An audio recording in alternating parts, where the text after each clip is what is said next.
part en churros. 60 pesos les 5 avec sucre, cannelle, chocolat et lait condensé.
Nouvelle visite à Valladolid. Cette fois-ci, nous nous retrouvons dans la Casa de los Venados, une demeure coloniale privée reconvertie en musée d'art populaire mexicain. Cette maison abrite plus de 3 à 5 000 pièces d'artisanat de tout le pays. Ça reste la propriété d'un couple d'Américains. Ils vont se passionner pour l'art mexicain et donc à chaque fois qu'ils viendront en voyage vont acheter de nouvelles pièces. Ils vont finir par s'installer ici et installer toutes leurs œuvres qui à l'époque n'avaient pas forcément la même valeur, mais aujourd'hui c'est une très belle collection d'art et ils ont décidé d'ouvrir cette maison à la visite. On visite obligatoirement avec un guide puisqu'en effet il y a beaucoup de pièces, des œuvres d'art justement, et pour être sûr qu'on ne les touche pas, qu'on ne les abîme pas ou qu'on ne les vole pas, on doit faire cette visite avec un guide et puis après on peut faire un don. Sur le principe c'est gratuit mais le don est quand même plus ou moins obligatoire de 5 $ minimum. Ça reste à savoir. Donc c'est une maison immensissime qui a 27 pièces il me semble et un magnifique patio, vous allez voir. Donc je pense que ça reste une visite incontournable de Valladolid au Mexique.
Donc là, on est dans une immense maison d'un couple des États-Unis qui a commencé en voyageant en Amérique latine à faire une collection. Enfin, à chaque fois, ils achetaient des objets et ils en ont fait une maison immensissime avec des suites super décorées. J'ai perdu mon groupe, évidemment. Je vous mettrai plus de détails en description au fur et à mesure. Et du coup, ils en font faire des visites. C'est une œuvre d'art, donc c'est un musée maintenant. Et on arrive à la partie qui me tenait vraiment à cœur, c'est toute la chambre sur Frida Kahlo.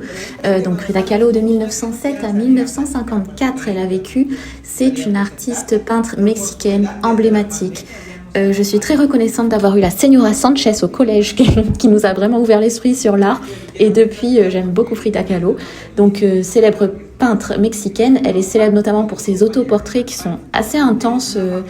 On y sent vraiment une certaine douleur et puis elle faisait des autoportraits parce qu'elle a eu un très gros accident dans un bus et la barre sur laquelle on se tient, elle s'est enfoncée dans son corps et du coup elle a été alitée et a été très handicapée pendant des années et elle ne pouvait peindre que ce qu'elle voyait, donc au départ elle peignait ses pieds et ensuite elle a demandé à ce qu'on lui apporte un miroir et c'est pour ça qu'elle a fait beaucoup d'autoportraits.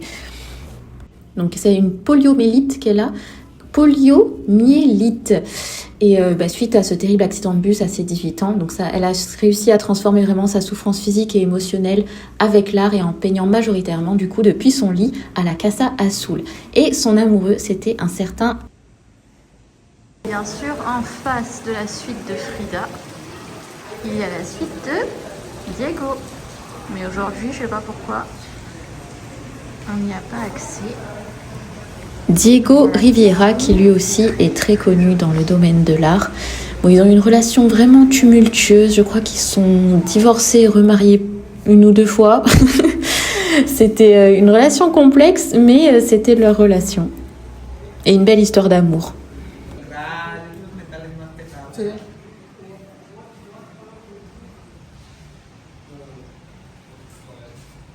Vamos a pasar aquí enfrente donde están estas 2 puertitas.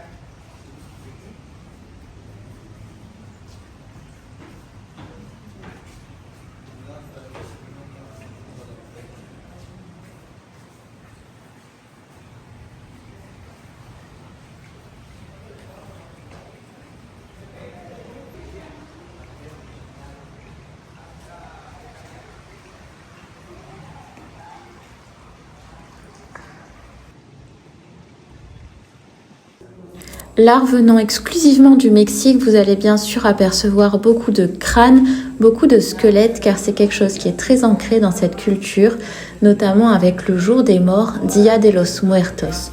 C'est une célébration mexicaine joyeuse et colorée qui se tient du 31 octobre au 2 novembre. Dédiée à honorer les défunts dans la joie plutôt que dans la tristesse, c'est une pratique qui est classée à l'UNESCO. Cette tradition millénaire mélange rites indigènes et catholiques, centré sur le retour temporaire des âmes. Les Mexicains vont faire ce qu'on appelle des ofrendas, donc des autels,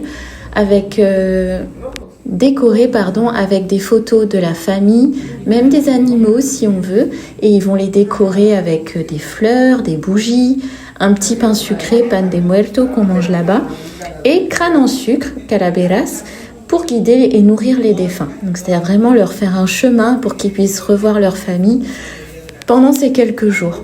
Les Mexicains dansent, chantent et veillent dans les cimetières qu'ils décorent avec des milliers de fleurs. Il y a un symbole qui est très connu, c'est la Catrina, un squelette élégant avec un visage très maquillé, des crânes colorés.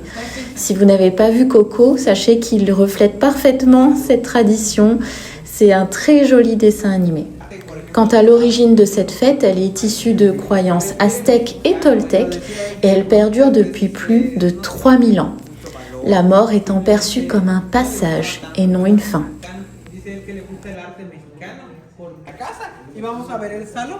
No se los mostré en su momento porque estaba el otro grupo, pero ahí está viniendo otro grupo y vamos a ver la entrada y ahí es donde terminaríamos, ¿ok?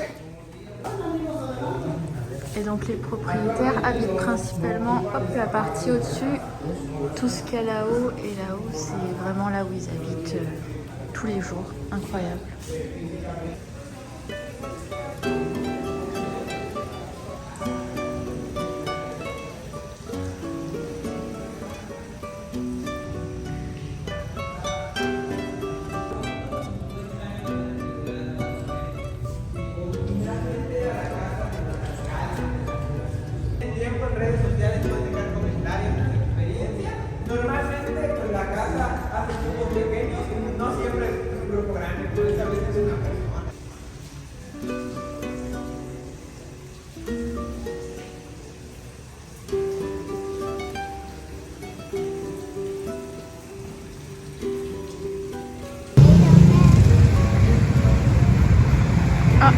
en extra Spider-Man.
Journée dans le centre de Valladolid, le centre-centre, hein. On ne pouvait pas faire plus centre. Au départ, je voulais aussi faire le free walking tour de nuit, mais là, je suis un petit peu fatiguée et j'ai surtout froid. Et j'ai 2 vidéos à monter, donc je vais plutôt rentrer faire ça. Je vais manger à la Selva comme d'habitude. Et voilà, je rentre. Et demain, normalement, grosse journée, je vous amènerai avec moi. Bisous!